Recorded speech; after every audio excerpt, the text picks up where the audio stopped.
నమస్తే శ్రీ సత్య న్యూస్ కి స్వాగతం. నేను నారాయణ రెడ్డి. కొత్త కూరగాయల మార్కెట్ దగ్గర నిర్మిస్తున్న షాదీఖానాను ఒంగోలు ఎమ్మెల్యే బాలినేని శ్రీనివాస్ రెడ్డి అధికారులు, ముస్లిం మత పెద్దలు, ముస్లిం నాయకులతో కలిసి పరిశీలించారు. త్వరగా పూర్తి చేయాలని కాంట్రాక్టర్ను ఆదేశించారు. మొట్టమొదట ఈ స్థలాన్ని గుర్తించి దివంగత ముఖ్యమంత్రి రాజశేఖర్ రెడ్డి చేతుల మీదుగా ప్రారంభించడం జరిగిందని, అప్పుడు మేము 1,50,00,000 రూపాయలు ఖర్చు చేస్తే ప్రభుత్వం మారిన తర్వాత టీడీపీ నాయకులు కేవలం 75 లక్షలు మాత్రమే ఖర్చు చేశారని బాలినేని తెలిపారు. మళ్లీ వైసీపీ ప్రభుత్వంలో 2019 నుండి ఇప్పటి వరకు 4,80,00,000 ఖర్చు పెట్టి పనులు చేయించామన్నారు. షాదీఖానాకు పై అంతస్తు కూడా ఏర్పాటు చేశామని ఆదేశించింది నేనేనన్నారు. టీడీపీ నాయకులు ఒకసారి వచ్చి పరిశీలించుకోవాలన్నారు. ఆంధ్రప్రదేశ్లో ఇలాంటి షాదీఖానా ఎక్కడా లేదని, మరొక 40 లక్షల రూపాయలు పనులు మిగిలి ఉన్నాయని, అవి కూడా పూర్తి చేసి ఫిబ్రవరి మొదటి వారంలో పేద ముస్లింల పెళ్లిళ్లు నిర్వహించనున్నట్లు తెలిపారు. ఈ వివాహానికి ముస్లిం సోదరులు ప్రతి ఒక్కరూ హాజరవ్వాలని, భోజనాలు కూడా ఏర్పాటు చేస్తున్నట్లు బాలినేని తెలిపారు. షాదీఖానాకు ఎవరు ఎంత ఖర్చు పెట్టిందో రికార్డుల్లో ఉంటుందని, కల్లబొల్లి మాటలు, ప్రజలను మోసం చేసే మాటలు టీడీపీ నాయకులు చెప్పడం హాస్యాస్పదమన్నారు. టీడీపీ నాయకులు నిజాలు మాట్లాడితే ప్రజలు హర్షిస్తారన్నారు.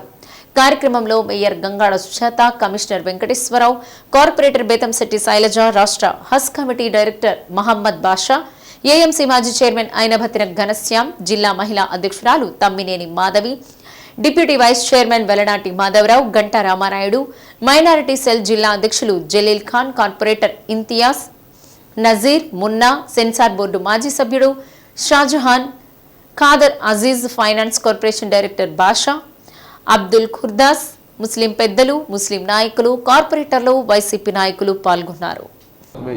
అప్పటికి 2,25,00,000 2019కి 2,25,00,000 మాత్రమే అయింది. అది 1.5 మేము ఇచ్చాం. 75 తెలుగుదేశం టైంలో అయింది. తర్వాత మళ్ళా మేము వచ్చిన తర్వాత ఇది కింద కూడా కాదు పైన కూడా వేయాలి అని మేము అనుకొని 5th ఫ్లోర్ కూడా వేసి ఇప్పుడు చాలా అద్భుతంగా 5th ఫ్లోర్ మనం చేయడం జరిగింది. మరి ఇట్లాంటి షాదీఖానా అనేది ఆంధ్ర రాష్ట్రంలో ఎక్కడ కూడా లేదు. మరి ఆ రోజు సైట్ అలాట్మెంట్ చేసింది కానీ అన్నీ మేము చేస్తే మేము షాదీఖానా కట్టాము అని చెప్పి ఎలక్షన్స్ ముందులా పూర్తి చేయకుండానే వాళ్ళు ఓపెన్ చేయటం అంటే ఊరికే ఎలక్షన్ కోసం ఓపెన్ చేయటం అనేది కరెక్ట్ కాదు. మరి ఎలక్షన్ కోసం ఆ రోజు ఓపెన్ చేశారు.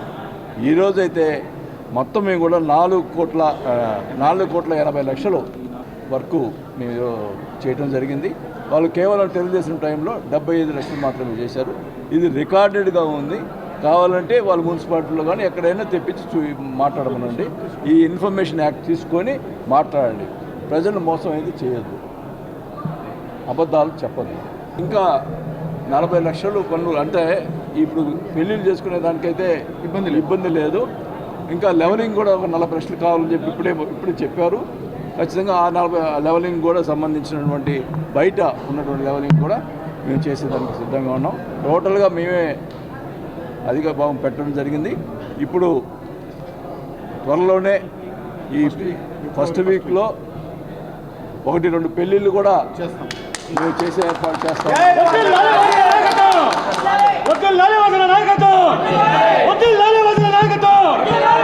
ఆ పెళ్ళిళ్ళకి సంబంధించినటువంటి దానికి కూడా నిరుపేదలు వాళ్ళకి ఫస్ట్ ప్రయారిటీ ఇవ్వడం జరుగుతుంది.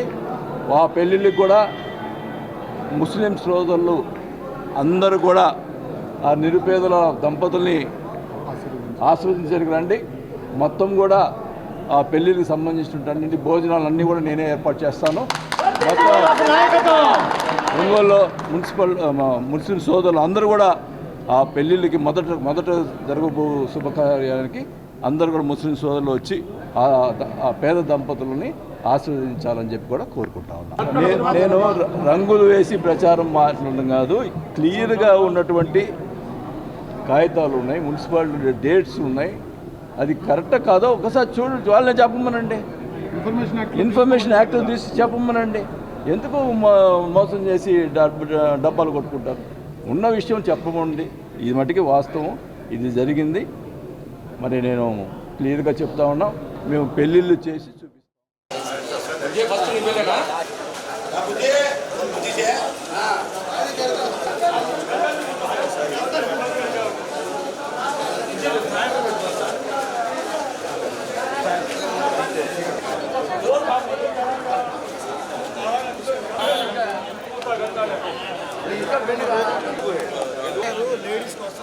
రోడ్డు భద్రతా నియమాలు పాటించి ప్రమాదాల నియంత్రణకు ప్రతి ఒక్కరూ కృషి చేయాలని కలెక్టర్ దినేష్ కుమార్ అన్నారు. రోడ్డు భద్రతా మాసోత్సవాల్లో భాగంగా గురువారం ఒంగోలులోని చర్చి సెంటర్ నుంచి అద్దంకి బస్టాండ్ వరకు వాక్థాన్ నిర్వహించారు. కలెక్టర్ దినేష్ కుమార్ జెండా ఊపి వాక్థాన్ను ప్రారంభించారు.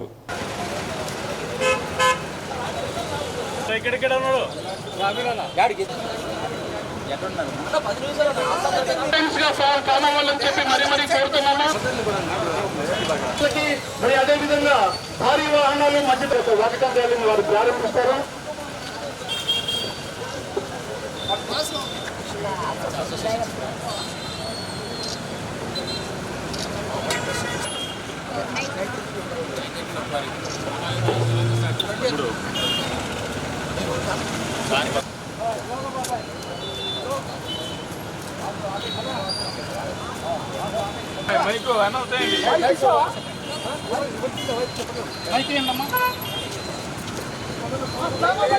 మన గౌరవ జిల్లా కలెక్టర్ గారు ఇప్పుడే ఈ జాతీయ రోడ్డు భద్రతా మాసోత్సవాల సందర్భంగా ఈ వాకథాన్ వాకథాన్ని ప్రారంభించడం జరిగింది. మరి వాకథాన్ దీంట్లో పాల్గొన్న పార్టిసిపేట్స్ అందరూ కూడా మెల్లగా ఒక నిర్ణీతమైన పద్ధతిలో లైన్స్ డిస్టర్బ్ అవుతున్న లైన్స్ ఎక్కడ కూడా డిస్టర్బ్ కాకుండా మన యొక్క డిసిప్లిన్ కూడా మరి ప్రజలందరికీ తెలియచేయాలి. దయచేసి అందరూ కంపల్సరీ జరుగుతుంది. ఏ వాహనంలో అయినా కూడా పరిమితికి మించి ప్రజల్లో రహదారి భద్రతపై అవగాహన కల్పించే లక్ష్యంతో ప్రతి ఏటా జనవరి 20 నుంచి ఫిబ్రవరి 19వ తేదీ వరకు రహదారి భద్రతా మాసోత్సవాలను నిర్వహించడం జరుగుతుందని కలెక్టర్ అన్నారు. ఇందులో భాగంగా పలు అవగాహన కార్యక్రమాలను నిర్వహిస్తున్నామన్నారు. ప్రజలకు రోడ్డు నిబంధనలపై అవగాహన ఉండాలన్నారు. రహదారులపై ఎక్కువగా ప్రమాదాలు జరిగే ప్రాంతాలను గుర్తించి అక్కడ ప్రమాదాల నివారణకు చర్యలు తీసుకుంటున్నామన్నారు.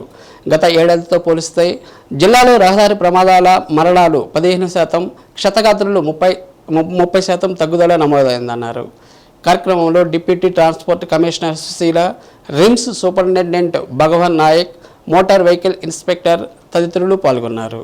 రోడ్ సేఫ్టీ మంత్గా మేము 20th జనవరి నుంచి 19th ఫిబ్రవరి దాకా ప్రకాశం జిల్లాలో వివిధ లొకేషన్స్లో ఈ రోడ్ సేఫ్టీ గురించిన అవగాహన సదస్సులు వివిధ రంగాల్లో walkathon or rallies or meetings with stakeholders ఇట్లా వివిధ విషయం ద్వారా ఈ రోడ్ సేఫ్టీ విషయం అన్ని కూడా ప్రజలకి, కామన్ మ్యాన్కి ఆర్ డ్రైవర్స్కి, వివిధ అసోసియేషన్స్ అందరికీ కూడా చెప్పడం జరుగుతుంది. ఇవాళ డిటీసీ గారు and motor vehicle entire team plus medical and health team అందరూ సహకారంతో ఈ కార్యక్రమం ఇవాళ నిర్వహించడం జరుగుతుంది.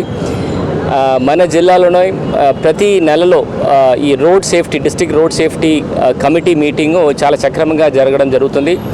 దాంట్లో ఆల్ రోడ్ ఓనింగ్ అంటే ఎన్హెచ్ఏ కానీ, మార్త్ కానీ ఆర్ స్టేట్ R&B కానీ వాళ్ళందరూ స్టేక్ హోల్డర్స్తో పాటు medical health team plus animal husbandry, then motor vehicle inspectors and motor vehicle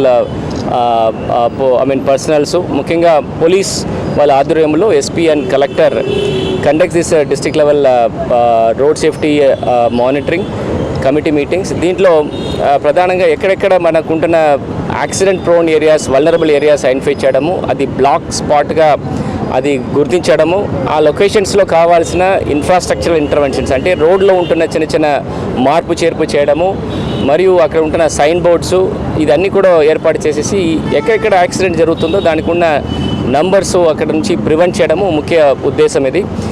ఈ ఫ్యాటాలిటీ డ్యూ టు ఈ road accidents is one of the major killers more than any other diseases. So దానివల్ల అది మనం అరికట్టాలంటే వేరియస్ స్టేక్ హోల్డర్స్ దీంట్లో అందరూ కలిసికట్టి పనిచేస్తే ఖచ్చితంగా అది మనం సాధ్యం అవుతుంది. ప్రజలకి వాళ్ళకున్న రోడ్లో ఉంటున్న రూల్స్ అండ్ రెగ్యులేషన్స్ గురించిన అవగాహన లోపాలు కూడా ఒక ముఖ్యమైన కారణము.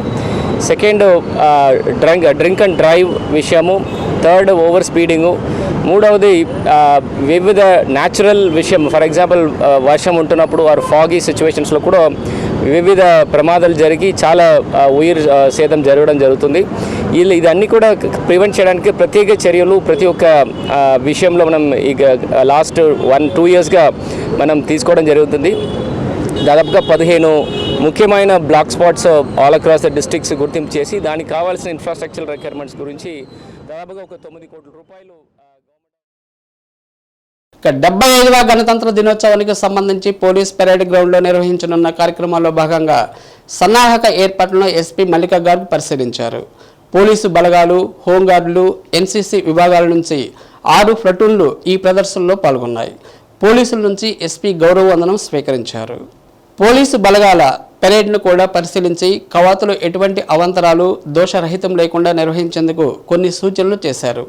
అతిథుల గ్యాలరీ, పౌరుల గ్యాలరీ, స్టాల్స్, శకటాల ప్రదర్శన ప్రాంతాలను పరిశీలించారు. రిపబ్లిక్ డే వేడుకలను అన్ని రకాల భద్రతా చర్యలు తీసుకోవాలన్నారు. ప్రభుత్వ శాఖల అధికారులతో సమన్వయంగా వ్యవహరిస్తూ ఈ నెల 26న జరగనున్న గణతంత్ర దినోత్సవాన్ని ఘనంగా నిర్వహించాలని జిల్లా పోలీసు అధికారులను ఎస్పీ ఆదేశించారు.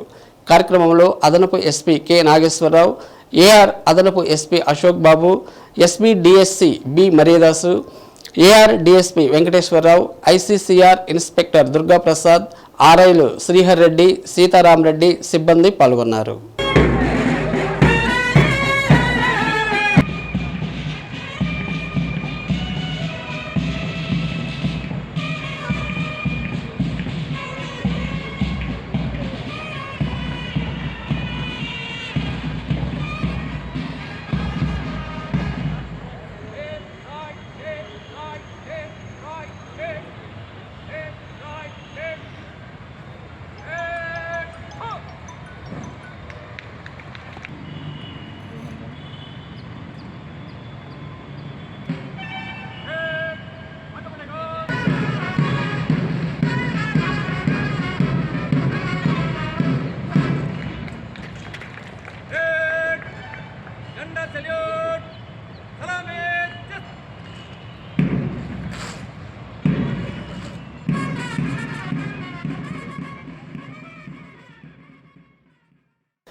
ఒంగోలు ఎంపీ మాగుంట శ్రీనివాసరెడ్డి కుమారుడు యువ నాయకులు రాఘవరెడ్డి దర్శిలో నిర్వహించిన ఆత్మీయ సమావేశంలో పాల్గొన్నారు.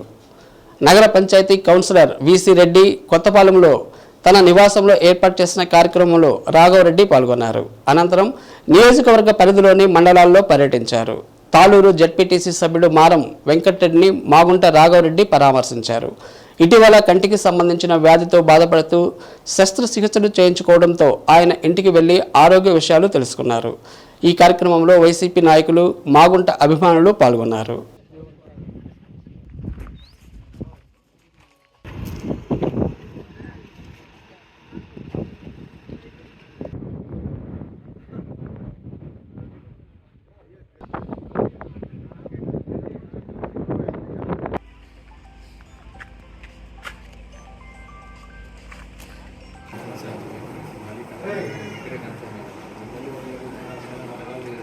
ఓకే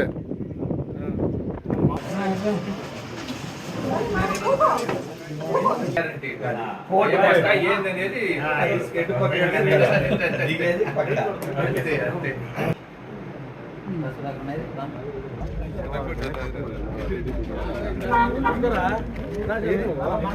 నీకేమంటావా అని అడుగుతాను. చెన్నారెడ్డి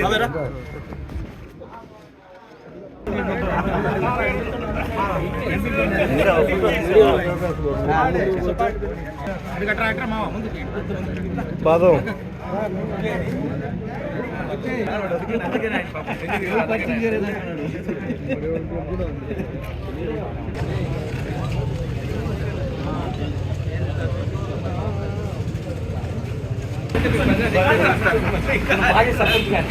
మాజీ సర్పంచ్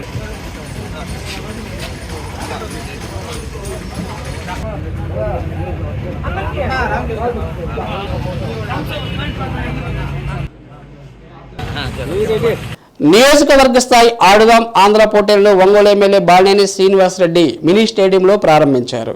మినీ స్టేడియంలో జరుగుతున్న క్రికెట్ పోటీల్లో పాల్గొన్న క్రీడాకారులను బాలినేని శ్రీనివాసరెడ్డి అభినందించారు. క్రీడాకారులను పరిచయం చేసుకుని ఉన్నత క్రీడాకారులుగా ఎదగాలన్నారు.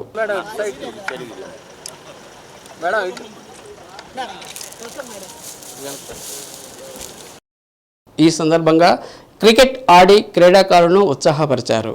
గ్రామీణ స్థాయి క్రీడాకారులను ప్రోత్సహించేందుకు సీఎం వైఎస్ జగన్మోహన్ రెడ్డి ఆడుదాం ఆంధ్ర కార్యక్రమం పేరుతో క్రీడా పోటీలు ఏర్పాటు చేశారని బాలినేని అన్నారు. క్రీడలకు ప్రభుత్వం అధిక ప్రాధాన్యత ఇచ్చి క్రీడాకారులను ప్రోత్సహిస్తుందన్నారు. కార్యక్రమంలో commissioner M Venkateswararao, DSDO Rajeshwari, కార్పొరేటర్లు, కార్పొరేషన్ సిబ్బంది, ఫిజికల్ ఎడ్యుకేషన్ ట్రైనర్లు పాల్గొన్నారు.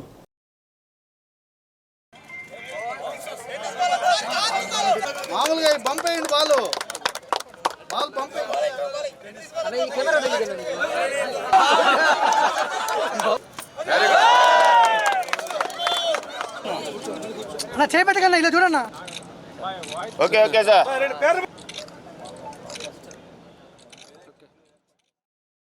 ఆడుదాం ఆంధ్ర అనే కార్యక్రమాన్ని మరి నియోజకవర్గ స్థాయిలో ఈ రోజున గౌరవనీయులు మాజీ మంత్రివర్యులు ఒంగోలు శాసనసభ్యులు శ్రీ బాలినేని శ్రీనివాసరెడ్డి గారి చేతుల మీదుగా మరి స్టార్ట్ చేయడం జరిగింది. దానికన్నా ముందు నవంబర్ 26వ తారీఖున మొదటిసారిగా ఆడుదాం ఆంధ్ర అనే కార్యక్రమం మరి గౌరవ సీఎం గారు లాంఛనంగా ప్రారంభించడం జరిగింది. చివరికి మరి స్టేట్లో ఇందులో గెలిచిన వాళ్ళందరూ కూడా అంటే వార్డులో గెలిచిన వాళ్ళందరూ మండలానికి వస్తారు, మండలంలో గెలిచిన వాళ్ళందరూ నియోజకవర్గ స్థాయికి, నియోజకవర్గంలో గెలిచిన వారు మరి జిల్లా స్థాయికి, జిల్లా స్థాయిలో గెలిచిన వారు మరి స్టేట్ వరకు వెళ్ళడం జరుగుతుంది. దీంట్లో ముఖ్య ఉద్దేశం ఏంటంటే ఇందులో ఎంతోమంది ఆటగాళ్ళు ఉన్నప్పటికీ కూడా మరి వాళ్ళకి సరైన గౌరవం లేదు. మరి మా గవర్నమెంట్ వచ్చిన తర్వాత మరి గౌరవ సీఎం గారు అయితే ప్రతి ఒక్కరిని కూడా ఆటల్లో ముందంజలో ఉండే వాళ్ళందరూ కూడా బాగా ఎంకరేజ్ చేస్తూ మరి నియోజకవర్గ స్థాయిలో అయితే గెలిచిన వాళ్ళకి మరి 30,000 రూపాయలు వాళ్ళకి గిఫ్ట్లు ప్రైజ్ మనీ కూడా ఇవ్వడం కూడా జరుగుతుంది. అలాగే మరి జిల్లా స్థాయిలో గెలిచిన వాళ్ళకి 50,000, అలాగే మరి స్టేట్ లెవెల్లో కూడా గెలిచిన వాళ్ళకి కూడా మరి 1 lakh అట్లా ఆ రకంగా అందరిని ఎంకరేజ్ చేయడమే కాకుండా దాని తర్వాత మరి నేషనల్ స్థాయిలో కూడా వాళ్ళని పంపించడానికి కూడా అవకాశం ఉంటుంది. కాబట్టి ఈ యొక్క సదవకాశాన్ని గుండ్లకమ్మ ఆయకట్టు రైతులు నీటిని సక్రమంగా సద్వినియోగంగా వినియోగించుకోవాలని రాష్ట్ర సాంఘిక సంక్షేమ శాఖ మంత్రి సంతనూతలపాడు నియోజకవర్గ ఇన్ఛార్జి మేరుగు నాగార్జున అన్నారు. గుండ్లకమ్మ ప్రాజెక్టు నుండి ఆయకట్టు పరిధిలో సాగు చేసిన మిర్చి, పొగాకు రైతుల అవసరాలకు నీటిని మంత్రి మేరుగు నాగార్జున షట్టర్లను ఎత్తి విడుదల చేశారు. ఆయకట్టు రైతులతో పాటు స్థానిక వైసీపీ నాయకులు నీటి సమస్యను తన దృష్టికి తీసుకురావడంతో ఉన్నతాధికారులతో మాట్లాడి నీటిని విడుదల చేసేలా చర్యలు చేపట్టడం జరిగిందన్నారు. వచ్చే సంవత్సరానికి నీటి ఇబ్బంది లేకుండా సీఎం వైఎస్ జగన్మోహన్ రెడ్డి దృష్టికి తీసుకువెళ్లి గుండ్లకమ్మ డ్యాంకు సాగర్ జలాలు తీసుకువచ్చేలా కృషి చేస్తామని మంత్రి నాగార్జున తెలిపారు. నాగులపల్లిపాడు ఎంపీపీ నలమలపు అంజమ్మ, కృష్ణారెడ్డి, మద్దిపాడు ఎంపీపీ, జెడ్పీటీసీలు పాల్గొన్నారు.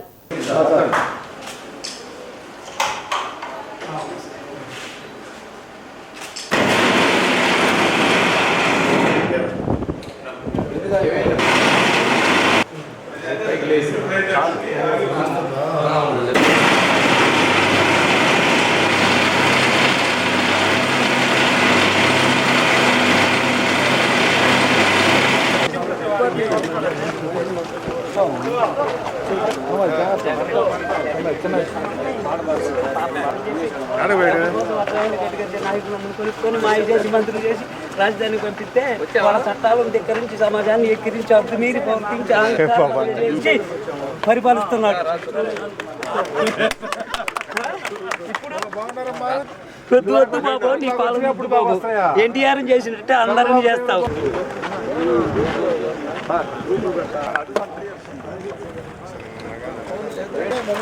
చేయండి చెప్పారు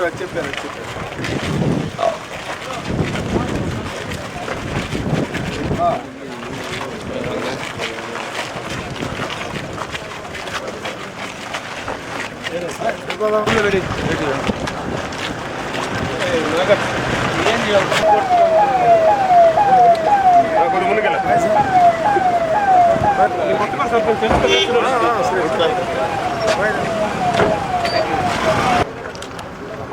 రైతులు అలాగే కమ్యూనిస్టు నాయకులు కలిసి వచ్చి మా పార్టీ వాళ్ళు చాలామంది రైతాంగం నాయకులు కూడా గుండ్లకమ్మలో వాటర్ వదలాలని చెప్తే అధికారులు వదలటానికి అవకాశం లేదు, కొన్ని ప్రాబ్లమ్స్ ఉన్నాయని చెప్పడం, దాన్ని పై అధికారులతో కూడా మాట్లాడి ఈరోజు నీళ్లు వదలటం జరిగింది. ఎక్కడ వరకు వస్తాయి అక్కడ రైతులంతా వినియోగించుకోవాలని, సాధ్యమైనంత మేరకు రాబోయే రోజుల్లో ఇంకా పైనుంచి వాటర్ తీసుకురావటానికి ప్రభుత్వ పరంగా ఎలాంటి చర్యలు తీసుకోవాలో పైన అధికారులతో చెప్పి అవసరమైతే గౌరవ ముఖ్యమంత్రి గారి దృష్టికి తీసుకుని వెళ్ళి రాబోయే ఫైనాన్షియల్ ఇయర్లో కూడా గుండ్లకమ్మకు నీటి అలాట్మెంట్ విషయంలో కూడా తప్పకుండా కాన్సన్ట్రేట్గా ఉండి ఈ ప్రాంత రైతులకు ఉపయోగపడే విధంగా పనిచేస్తారని మీ ద్వారా తెలియదు. ఆక్వా రైతులు ప్రస్తుతం సాగులో ఎదుర్కొంటున్న సమస్యలను ముఖ్యమంత్రి దృష్టికి తీసుకువెళ్తానని Andhra Pradesh aqua culture development authority vice chairman వడ్డీ రఘురాం తెలిపారు. టంగుటూరు మండలం అనంతవరం గ్రామంలో క్షేత్రస్థాయిలో రొయ్యల రైతుల సమస్యల పరిష్కారం కోసం నిర్వహించిన సమావేశంలో రఘురాం పాల్గొన్నారు. ఈ సందర్భంగా ఆక్వా రైతులు సాగులో ఎదుర్కొంటున్న సమస్యలను వడ్డీ రఘురాం వద్ద ప్రస్తావించారు. కొత్తపట్నం మండలం పాదర్తికి చెందిన సన్నకారు రైతులకు విద్యుత్ సబ్సిడీ రావడం లేదని తెలిపారు. విద్యుత్ బిల్లులు విపరీతంగా వస్తున్నాయని, ట్రూ అప్ ఇంధన సర్దుబాటు పేరుతో ఇష్టానుసారంగా బిల్లులు తీసుకురావడంతో రైతులకు సాగు భారంగా మారిందని వెల్లబుచ్చారు. విద్యుత్ సామగ్రి పోయినా రైతులే కొని తెచ్చుకోవాలని 10,000 చొప్పున సిబ్బంది రైతుల వద్ద వసూలు చేస్తున్నారని ఆరోపించారు. ఆక్వా రైతులకు వైరస్ల నుంచి రక్షణ కోసం టంగుటూరులో ఆక్వా ల్యాబ్ ఏర్పాటు చేసేందుకు కృషి చేయాలని కోరారు. కార్యక్రమంలో ఆక్వా రైతుల సంఘం రాష్ట్ర అధ్యక్షుడు కె భాస్కర్ రాజు, ఆల్ ఇండియా ఆక్వా రైతుల సంఘం అధ్యక్షుడు ఐవీఆర్ మోహన్ రావు, జేడి ఆవుల చంద్రశేఖర్ రెడ్డి, డిఈ మోహన్ రావు, సర్పంచ్ శివరామరాజు, ఎంపీటీసీ కోటేశ్వరరావు, రాజు, జీటీ నాయుడు, సుబ్బారాజు తదితరులు పాల్గొన్నారు. అప్సర అప్పటికి లేదు. అప్సర రాగానే రైతులందరూ అన్నా 8 సార్లు రేట్లు పెరిగినాయి, చాలా ఘోరం అన్నా ఇదంతా అంటే ఇది ప్రభుత్వం దృష్టికి తీసుకెళ్ళాం. దీనికి ఏం చెప్పారండి, బయట రేటు పెరిగినప్పుడల్లా ఈ రాష్ట్ర ముఖ్యమంత్రి గారికి డబ్బులు ఇచ్చారు, ఈ ప్రభుత్వానికి డబ్బులు ఇచ్చారని చెప్తే ఇవాళ మరి ఆ రోజు నుంచి ఈ రోజు వరకు కూడా ఒక్క పైసా కూడా ఫీడ్ రేటు పెంచుకోకుండా ఈ ప్రభుత్వం కాపాడింది. 3 సార్లు రోల్ బ్యాక్ చేశాం. సిపి కంపెనీ ఇక్కడ ఉన్న ఫీడ్ కంపెనీ వాళ్ళని ఎదురు చెప్పలేక 1వ నెంబర్ 2వ నెంబరు 80 రూపాయలు లేదా 93 రూపాయలు 100 రూపాయలు నీళ్లుగా పెంచి కింద నెంబర్లన్నీ ₹3.85 పెంచారు. పెంచితే సింగ్ పాంగ్ అనేటువంటి ప్రెసిడెంట్ కి ఉత్తరం రాశాం. ప్రాబ్లం వస్తే అస్సలు కొనేవాళ్ళు లేదు. తర్వాత ఎవరికి ఏదైతే వాంటెడ్ ఉంటుందో ఆ కౌంట్సే కొనుక్కుంటున్నారు. వాంటెడ్ లేని ఏంటంటే అదొక భీమవరం నుంచో నెల్లూరు నుంచో గూడూరు నుంచో రావాల్సి వస్తుంది. అక్కడి నుంచి బండి వచ్చిందాక ఈ ప్రాబ్లం వచ్చిన చెరువు రేపటిదాకా ఆగదు కదండి సార్. అది ఇంకొక కోల్డ్ స్టోరేజ్ టైపులు మీరు చెప్పారు, సబ్సిడీస్ లాగా ఏదన్నా ఏర్పాటు చేసి డిపార్ట్మెంట్ కట్ చేస్తామని డిపార్ట్మెంట్ చెప్పారు. 2 నుంచి 3 నెలలు మ్యాక్సిమం అని. అది కొంచెం బాగా రెడ్యూస్ చేయాలి సార్. కట్టలేని పరిస్థితి ఉంది. ఆ మినిమం బిల్స్ ట్రూ అప్ కాకుండా 11/23 అని 19 FPP 3 రకాల ఛార్జెస్ చేస్తున్నారు సార్. మొత్తం అది కొంచెం బాగా భారంగా ఉంది. ఇంకా మిగతా మీకు చెప్పేది దివంగత సినీ హీరో అక్కినేని నాగేశ్వరరావు విగ్రహాన్ని గురువారం ఒంగోలు ఎమ్మెల్యే బాలినేని శ్రీనివాసరెడ్డి ఆవిష్కరించనున్నారు. ఈ మేరకు సంబంధిత బ్రోచర్ను డిప్యూటీ మేయర్ వేమూరి సూర్యనారాయణ, శ్రీ ప్రసన్న చెన్నకేశ్వర స్వామి దేవస్థానం ధర్మకర్తల మండలి చైర్మన్ ఈదుపల్లి గురునాథం, అక్కినేని కళా పరిషత్ అధ్యక్షుడు కల్లగుంట కృష్ణయ్య తదితరులు ఆవిష్కరించారు. లాయర్పేటలోని డిప్యూటీ మేయర్ వేమూరి సూర్యనారాయణ కార్యాలయంలో జరిగింది. అక్కినేని నాగేశ్వరరావు నటన గురించి వర్ణించడం అద్వితీయం అని సూర్యనారాయణ అన్నారు. అక్కినేనిని ఆరాధించని తెలుగు ప్రేక్షకులు ఉండరని, ఆయన ఎంతోమంది నటీ నటులకు ఇన్స్పిరేషన్ అని శ్రీ ప్రసన్న చెన్నకేశ్వర స్వామి దేవస్థానం ధర్మకర్తల మండలి చైర్మన్ ఈదుపల్లి గురునాథం అన్నారు.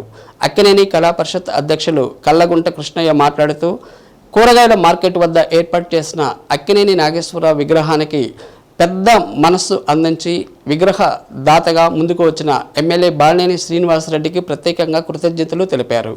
కార్యక్రమం అనంతరం పాట కచేరీ కూడా ఉంటుందన్నారు. కార్యక్రమంలో గాయకులు విజయ్, మోహన్ రావు, వైసీపీ నాయకులు హనుమారెడ్డి ఉన్నారు. కోట్లాది మంది ఆంధ్రుల అభిమాన నటుడు అక్కినేని నాగేశ్వరరావు గారి 100వ జయంతి సందర్భంగా రేపు బాలినేని శ్రీనివాసరెడ్డి గారి చేతుల మీదుగా కృష్ణ గారి ఆధ్వర్యంలో కొత్త కూరగాయల మార్కెట్ దగ్గర రేపు సాయంకాలం 4 గంటలకి విగ్రహావిష్కరణ జరుగుతుంది. విగ్రహం ప్రత్యేకత ఏంటంటే వాసన్న ఆయన స్వయంగా విగ్రహం ఇవ్వటం, వాసన్న కూడా అక్కినేని నాగేశ్వరరావు గారు నాగార్జున అభిమానం అవ్వటం కూడా ఇది ఒక ఆనందదాయకమైన విషయము. కాబట్టి రేపు అందరూ కూడా అక్కినేని అభిమానులు, నాగార్జున అభిమానులు, ప్రత్యేకంగా వాసన అభిమానులు కూడా ఈ కార్యక్రమాన్ని చేసి జయప్రదం చేయాల్సిందిగా కోరుతున్నాను. మాకు చాలా ఆనందంగా ఉంది. ఎందుకంటే మా అక్కినేని కళా పరిషత్ వాసన ఇచ్చిన విషయం కూడా నాగార్జున గారికి కూడా తెలిసిపోయింది. నాగార్జున గారికి కూడా చెప్పాం మనం వెళ్ళినప్పుడు కూడా విషయం చెప్తే, ఎవరిచ్చి నేను రాలేని పరిస్థితిలో ఉన్నానమ్మా అన్నాడు. సరే నాగార్జున గారు ఇప్పుడు సారే మన మినిస్టర్ గారే వచ్చి ఆ బొమ్మ ఓపెన్ చేసేదానికి రేపు శ్రీకారం చుట్టారు. కాబట్టి మా అక్కినేని కళా పరిషత్ అభిమానులందరూ కూడా రేపు ఈ మీటింగ్కి హాజరయ్యి కూడా మా ఒక్క మీటింగ్ని జయప్రదం చేయాల్సిందిగా కోరుతున్నాము. మా అక్కినేని కళా పరిషత్కి సార్ ఎంతో అండగా నిలిచి మాకు ఈ విగ్రహాన్ని ఇచ్చారు.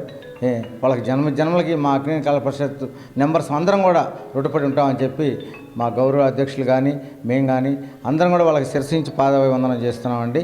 బాలినేని వాసు గారు జిందాబాద్. చిన్నారులకు విద్యాబుద్ధులు నేర్పవలసిన టీచర్లు కర్కశంగా మారి బోర్డుపై ఉన్న హోంవర్క్ను డైరీలో రాయలేదని టీచర్ చితకబాదింది. నగరంలోనే మంగమూరు రోడ్డు జడ్పీ కాలనీలో ఉన్న శ్రీ సూర్యనికేతన్ పాఠశాలలో పనిచేస్తున్న ఉపాధ్యాయురాలు 1వ తరగతి చదువుతున్న ఎం నిఖిల్ అనే 6 ఏళ్ల విద్యార్థిపై వాతలు కట్టేటట్టుగా కర్రతో చితకబాదింది.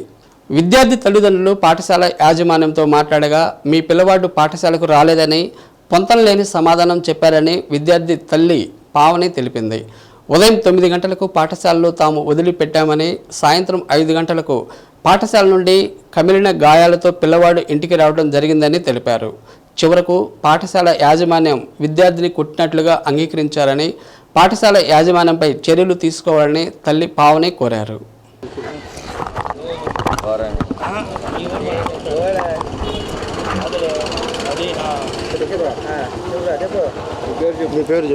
My name is Nikhil.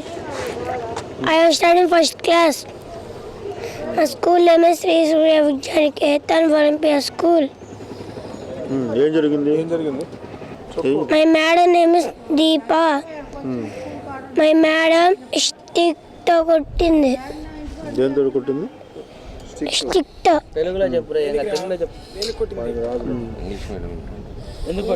ఎందుకు కొట్టిందమ్మా?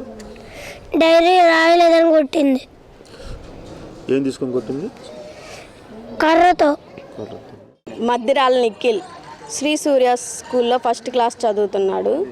బోర్డు మీద ఉన్న అక్షరాలు డైరీలో రాయలేదని చెప్పి దీపా మేడం కొట్టింది. మేము ఈ స్కూల్ దగ్గరికి వచ్చి అడగడానికి వస్తే వాళ్ళు మేము కొట్టలేదు, మీ అబ్బాయి పొద్దున్నుంచి అక్కడికి వెళ్ళాడో మాకు తెలియదు అని మాకు ఆ సమాధానం చెప్తున్నారు. వాళ్ళు పొద్దున్న 9 నుంచి 5 దాకా స్కూల్లోనే ఉంటాడు, కానీ వాళ్ళు మా స్కూల్లో మేము కొట్టలేదని వాళ్ళు మాకు ఆ సమాధానం చెప్తున్నారు. మేము వచ్చి అడిగితే వాళ్ళని పిల్లోడికి 2 కాళ్ళు వాతలు పొంగినాయి, చేతి మీద కూడా పొంగింది. మాకు న్యాయం కావాలని, ఇట్లాంటి ఇంకెప్పుడు పిల్లల్ని ఇలా కొట్టకూడదని కోరుకుంటున్నాను, ఏ పిల్లలైనా సరే. మీద దెబ్బలు తగిలినాయని చెప్తే నేను ఇప్పుడు చూశాను, పిల్లవాడిని పలకరించాను, బాగానే ఉన్నాడు. వాళ్ళు మా పేరెంట్ మాత్రం వచ్చి దానికి అద్దాలు బాగా పెట్టారు. సరే మేము కూడా ఎప్పుడు మేము కోరుకునేది ఏంటంటే పిల్లవాడిని ప్రేమిస్తూ పాఠాలు చెప్పండి అంటామే తప్ప ఎట్టి పరిస్థితుల్లో ఫిజికల్గా పనిష్మెంట్ ఇవ్వద్దని అంటుంటాము. కానీ ఒక టీచర్ అయితే మందలించి అంటే కాలు మీద అయితే కొంచెం ఎర్రటి ఇవన్నీ ఉన్నాయి, అది కూడా నేను కూడా చూసా. అమ్మ తప్పు కదా అని చెప్పాను, ఆమె కూడా తప్పు ఫీల్ అయ్యింది. నేను సారీ చెప్పించడానికి సిద్ధమై ఉన్నాను. అలాగే ఎంఈఓ గారికి, కిషోర్ గారికి కూడా కాల్ చేస్తున్నాం అనమాట. చేస్తే ఖచ్చితంగా అమ్మాయిని సస్పెండ్ చేస్తాం, టీచర్ని సస్పెండ్ చేస్తాం, యాక్షన్ తీసుకుంటాం. ఇలాంటి జరగకుండా చూస్తాం. ఇంతవరకు ఇది 5 ఏళ్ళు అయింది మేము ఈ బ్రాంచ్ పెట్టి, ఇలాంటి కంప్లైంట్ ఎప్పుడూ లేదు. అవునా, ఒక కరెస్పాండెంట్గా, ఒక బాధ్యత గల వ్యక్తిగా పిల్లల్ని ఎలా ట్రీట్ చేయాలనేటువంటిది ఈ 40 ఏళ్ళ నుంచి మీ వృత్తిలో ఉన్నాం. కాబట్టి ఈ రకంగా మేము ఎప్పుడు కూడా ఎంటర్టైన్ చేయము ఏ టీచర్ని కూడా. ప్రతి మీటింగ్లో చెప్పుకుంటాం. కానీ వాళ్ళు చిన్న ఏదో డైరీ రాయలేదనే దాని మీద ఏదో కాలు మీద కొట్టినట్టు నాకు ఆమె చెప్పింది. కానీ నేను అంతగా కూడా ఏం కొట్టలేదు, వాళ్ళు ఆడుకుంటా కూడా ఉన్నారు. తర్వాత వాళ్ళ మదరు, ఫాదర్ వాళ్ళు వచ్చి, ఫాదర్ అయితే అద్దాలు బ్రేక్ చేశారనమాట.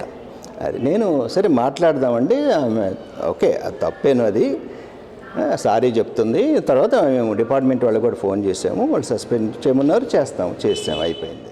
నేడు భారతదేశం 14వ జాతీయ ఓటర్ల దినోత్సవం నిర్వహించుకుంటుంది. సార్వత్రిక ఎన్నికల తర్వాత ఇదే అతిపెద్ద ప్రజాస్వామ్య పండగ.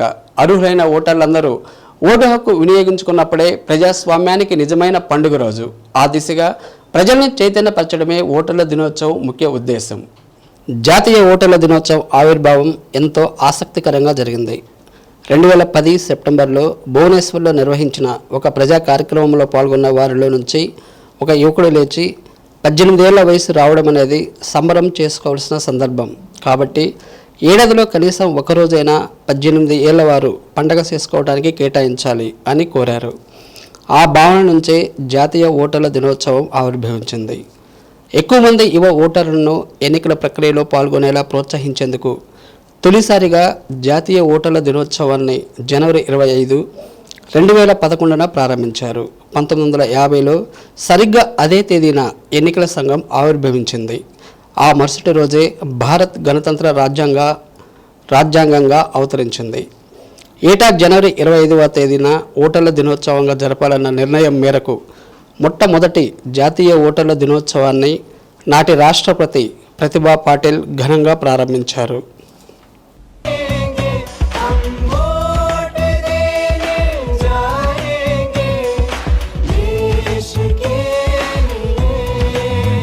నమస్తే, నా పేరు జాఫ్రిన్. నేను quiz college of engineering and టెక్నాలజీలో చదువుతున్నాను. ఈరోజు నేను ఓటు ఒక్క హక్కు గురించి మాట్లాడబోతున్నాను. అసలు ఓటు ఎందుకు వేయాలి అనుకుంటున్నాం? ఇంతకుముందు ఓటు కోసం మనం ఎన్ని పోరాటాలు చేసాం మనందరికీ తెలుసు.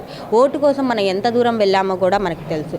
మన హక్కును మనం కాపాడుకోవడం కోసం చాలా చేశాము. ఇప్పుడు ఆ హక్కు మన చేతుల్లో ఉంటే మనం ఏం చేయట్లేదు.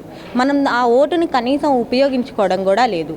5 సంవత్సరాల పాటు వచ్చే ఓటుని మనం ఒక్కరోజు కేటాయించి వెళ్ళి వేయలేకపోతున్నాం. మన ఊర్లో ఉండి కూడా మనం మన ఓటుని ఉపయోగించుకోవట్లేదు. 5 రూపాయలు పెట్టి కొనే ఒక్క పెన్నుని మనం అంతసేపు ఆలోచిస్తామే. 5 సంవత్సరాలు మనల్ని పరిపాలించే ఈ ప్రజాస్వామ్య దేశాన్ని మనం ఎందుకు ఒక్కసారి ఎవరికి వేస్తున్నాం, ఎవరికి వేయకూడదు అన్న ఒక విషయాన్ని మనం అర్థం చేసుకోవట్లేదు. ఇంతకుముందు ఎలా ఉంది, ఇప్పుడు ఎలా ఉంది అన్నది మనకు తెలుస్తుంది కదా. ఆ మార్పుని బట్టి మనం ఎవరిని ఎంచుకోవాలి, ఎవరిని ఎంచుకోకూడదు అన్నది తెలుసుకోవచ్చు కదా. అందుకని మనం మన ఓటు హక్కుని అందరూ ఎవరి ఓటు హక్కును వాళ్ళు ఉపయోగించుకోవాల్సిందిగా కోరుకుంటున్నాం. దేశంలోని ఓటర్లను ఎన్నికల ప్రక్రియలో పాల్గొనేలా ప్రోత్సహించేందుకు ప్రతి సంవత్సరం జనవరి 25న జాతీయ ఓటర్ల దినోత్సవాన్ని జరుపుకుంటారు. అప్పటి ప్రధాని మన్మోహన్ సింగ్ నేతృత్వంలోని కేంద్ర ప్రభుత్వం ఈ మేరకు న్యాయ మంత్రిత్వ శాఖ ప్రతిపాదనను ఆమోదించింది. 18 ఏళ్లు నిండిన కొత్త ఓటర్లు ఓటర్ల జాబితాలో చేరేందుకు తక్కువ ఆసక్తి కనబరుస్తున్నారని ఎన్నికల సంఘం గుర్తించింది. ఈ సమస్యను పరిష్కరించడానికి భారతదేశంలోని అన్ని పోలింగ్ స్టేషన్లలో ప్రతి సంవత్సరం జనవరి 1న 18 ఏళ్లు నిండిన అర్హులైన ఓటర్ల అందరినీ గుర్తించేందుకు దేశవ్యాప్తంగా ప్రయత్నాన్ని ప్రారంభించాలని ఎన్నికల సంఘం నిర్ణయించింది. భారత్లో కేవలం 9 ఏళ్లు జాతీయ ఓటర్ల దినోత్సవాలు జరిగిన తరువాత 2019 పార్లమెంటు ఎన్నికలు వచ్చాయి. ఆ ఎన్నికలు 67.1% పోలింగ్తో దేశ ఎన్నికల చరిత్రలోనే అత్యధిక పోలింగ్ రేటు నమోదు చేశాయి. 2009లో ఈ రేటు కేవలం 58% మాత్రమే. ఎన్నికల్లో పాల్గొనాలంటూ ఓటర్లకు అవగాహన కల్పించేందుకు ఉద్దేశించిన systematic voters educational for electoral participation కార్యక్రమానికి ఓటర్ల శాతం పెంచేందుకు ఎంతో ఉపయోగపడింది.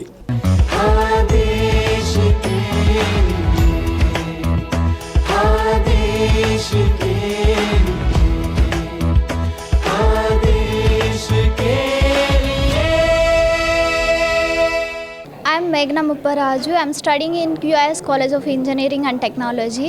Now I would like to speak privilege to vote. I'm very happy and excited that I'm going to utilize my vote for the first time. Yeah, there's a saying that every vote is important, every vote matters, and your vote can make a difference. So make sure that all of you utilize your vote, mainly the youth. They might have got the vote opportunity for the first time. I ask all the youth to utilize your vote and make the difference in the nation. Jai Hind. రానున్న సార్వత్రిక ఎన్నికల్లో యువ ఓటర్లు మరింత ఎక్కువ మందిని భాగస్వాములను చేసే దిశగా ఎన్నికల సంఘం అనేక కార్యక్రమాలను చేపట్టింది. కార్యక్రమాలతో అధిక సంఖ్యలో యువ ఓటర్లు వారి ఓటు హక్కును పొంది సరైన పాలకులను ఎన్నుకునేందుకు ఓటును ఒక ఆయుధంగా వినియోగిస్తారని ఆశాభావం వ్యక్తం చేస్తున్నారు. 5 సంవత్సరాలు పరిపాలించే ఒక పాలకుడిని ఎంపిక చేసుకోవడానికి అవసరమైన ఓటును యువత సద్వినియోగం చేసుకోవాలని పిలుపునిస్తున్నారు. మొదటిసారి ఓటు హక్కు పొందడం ఎంతో ఆనందాన్ని ఇస్తుందన్నారు. మనం వేసే ఓటుతో మన భవిష్యత్తును వారి చేతుల్లో పెడుతున్నామన్న ఆలోచనతో సరైన పాలకులను ఎంపిక చేసుకోవాలన్నారు. భవిష్యత్తును తరాలు మనల్ని స్ఫూర్తిగా తీసుకోవాల్సిన అవసరం ఉందన్నారు. హలో ఎవ్రీవన్, నా పేరు అరుణ. నేను quiz college of engineering and technology చదువుతున్నాను. యాజ్ ఏ యూత్ నేను ఇప్పుడే ఓటు హక్కుకి నాకు రిజిస్టర్ అయ్యింది అండ్ నాకు ఓటు హక్కు వచ్చింది. నేను యూత్గా చెప్పేది ఏంటంటే, నేను యూత్ కాబట్టి చెప్తున్నాను, యూత్లో చాలామంది పై అందాన్ని చూసి అంటే ఆ ఓటర్ అనేది బాగున్నారా లేదా, లేదంటే వాళ్ళ బ్యాక్గ్రౌండ్ చూసి వేస్తున్నారు. కానీ అది కాదు, మనం ఇప్పుడు వేసే ఓటు వల్ల మన 5 సంవత్సరాలు మన ఫ్యూచర్ని వాళ్ళ చేతిలో పెట్టినట్టు అవుతుంది. సో మనం వేసే ఓటు జాగ్రత్తగా ఒక పొలిటీషియన్ని ఎంచుకోవాలంటే వాళ్ళ బ్యాక్గ్రౌండ్ని కాకుండా వాళ్ళు నెక్స్ట్ మనకి ఏం డెవలప్ చేయగలుగుతారు, లేదంటే మన ఎడ్యుకేషన్ సిస్టమ్ని ఏమైనా మార్చుతారా, ఎంప్లాయ్మెంట్ ఏమైనా ఇంప్రూవ్ అవుతుందా, ఇవన్నీ ఆలోచించుకొని మనం ఓటు వేయాలి. మన 5 సంవత్సరాల ఫ్యూచర్ ఒకరి చేతిలో పెడుతున్నామంటే మనం ఆలోచించుకొని చేయాలి. ఇప్పుడు మనం ఎలాగైతే ఓటు వేస్తామో మన ఫ్యూచర్ జనరేషన్ వాళ్ళు కూడా మనల్ని స్ఫూర్తిగా తీసుకొని ఓటు వేస్తారు. అది మనం అర్థం చేసుకొని మన ఫ్యూచర్ జనరేషన్ మనం ఏం నేర్పిస్తున్నామో తెలుసుకొని మనం ఓటు వేయాలి. జై హింద్, జై భారత్. అన్ని జెండాలు కూడబెట్టుకోవడమే ప్రతిపక్షాల అజెండా అయితే ప్రజా సంక్షేమమే జగనన్న అజెండా అని అద్దంకి నియోజకవర్గ వైసీపీ సమన్వయకర్త పానం చిన హనుమిరెడ్డి అన్నారు. బుధవారం రాత్రి పల్లెపల్లికు చిన హనుమిరెడ్డి కార్యక్రమం మండలంలోని గొంగపాడులో నిర్వహించారు. ఇంటింటికి తిరిగి సంక్షేమ పథకాల అమలు తీరును అడిగి తెలుసుకున్నారు.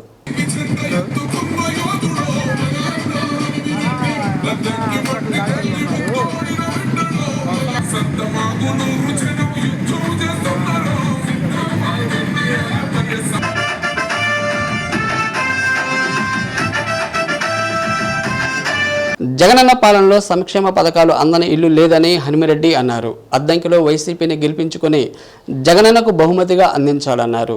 ముందుగా గ్రామంలో వైసీపీ జెండా ఎగురవేశారు. మండల పార్టీ కన్వీనర్ గుజ్జుల జగన్మోహన్ రెడ్డి, స్థానిక నాయకులు ఎంపీపీ అవిసిన ప్రభాకర్ రెడ్డి, ఎంపీటీసీలు, సర్పంచులు, వైసీపీ నాయకులు, గ్రామస్తులు పాల్గొన్నారు. ధర్మవరం గ్రామానికి చెందిన యువకుడు వెంకట్రావుకు చెందిన బైక్ అద్దంకిలోని భవానీ సెంటర్లో ప్రమాదవశాత్తు ఖాళీ బూడిదైన సంఘటన తెలుసుకున్న చిన హనుమిరెడ్డి యువకుడికి ఆర్థిక సహాయాన్ని అందజేశారు. అలాగే ఒంగోలు వైద్యశాలలో అనారోగ్యంతో చికిత్స పొందుతున్న పార్టీ జిల్లా ఉపాధ్యక్షుడు జ్యోతి హనుమంతరావు భార్యను సమన్వయకర్త పానం చిన హనుమిరెడ్డి ఒంగోలులో పరామర్శించారు.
అడిగితే సదన్ సర్టిఫికేట్ తీసుకొని అడుగుతున్నారంట, లేట్ చేస్తున్నారు. ఫోన్ చేసి చెప్తే స్పీడ్ చేస్తారు. అద్దంకిలోని శ్రీ ప్రకాశం ప్రభుత్వ బాలుర ఉన్నత పాఠశాలలో ఓటరు దినోత్సవం నిర్వహించారు. ప్రజాస్వామ్యయుతంగా నిస్వార్థంగా లేనటువంటి నాయకుడిని ప్రభుత్వాన్ని ఎన్నుకోవాలని ప్రధానోపాధ్యాయులు డిఎస్ పద్మావతి అన్నారు. ఎలాంటి ప్రలోభాలకు లోను కాకుండా మీ ఓటును ప్రతి ఒక్కరూ ఉపయోగించుకోవాలన్నారు. పాఠశాల ఉపాధ్యాయులు విద్యార్థుల చేత జాతీయ ఓటరు దినోత్సవ ప్రతిజ్ఞ చేసి ర్యాలీలో నిర్వహించారు. మా విద్యార్థుల చేత మేము ఈరోజు జాతీయ ఓటర్ దినోత్సవం సందర్భంగా ర్యాలీ కండక్ట్ చేస్తున్నాము. ఈ ర్యాలీలో నూతనంగా అర్హత పొందినటువంటి ఓటు హక్కు అందరికీ ప్రజాస్వామ్యయుతంగా నిస్వార్థమైన సేవకునిగా ప్రజలకు సేవ చేసేవాడిని ఎన్నుకోవాలని, ఎలాంటి ప్రలోభాలకు గురి కాకుండా ఓటు హక్కును సద్వినియోగం చేసుకోవాలని, ఓటే మనకు రక్షణ అని, ఓటు హక్కు అనేది మన హక్కు కనుక ఓటును ప్రతి ఒక్కరూ వినియోగించుకోవాలని.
శ్రీ సత్య న్యూస్లో నేటి మాట.